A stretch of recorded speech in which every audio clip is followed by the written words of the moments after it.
The Fields is a partly, vaguely, kind of taken from my life, vaguely autobiographical book about a 14-year-old boy coming of age in Dublin in the 1980s and later on the book in London.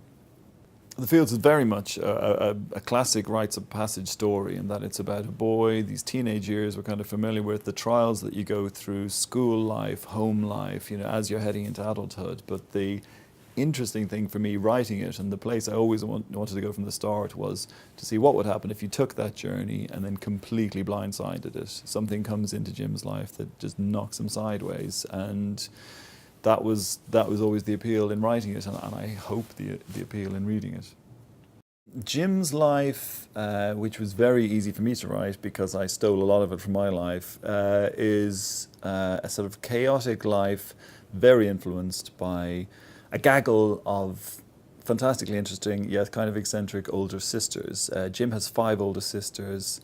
I, growing up, had 3 older sisters, so this wasn't much of a stretch for me as a writer. But it's different things happen to Jim within this world. It's about growing up as a teenager, and in this, the interesting aspect for this guy is that he's surrounded at every corner and every turn by women.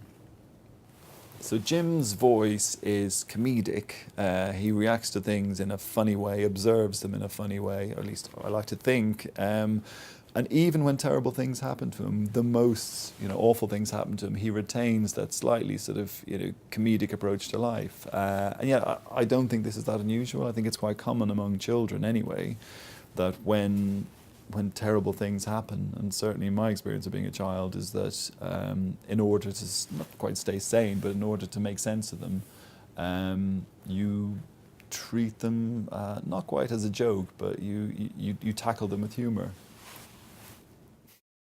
When I sat down to write the book, one of the first things that came to me, and the first things I knew I wanted to write about, was this sense of a boy looking upwards at, almost like a sort of witch's coven, a gaggle of older women drinking coffee, eating biscuits, and trying to outgross each other, which is what it seemed to me as a child, with stories of terror and horror and people being injured. And since I've written the book, this seems to be quite a commonality among people about growing up, where your mother and your mother's friends like telling stories about people suffering unspeakable tragedies.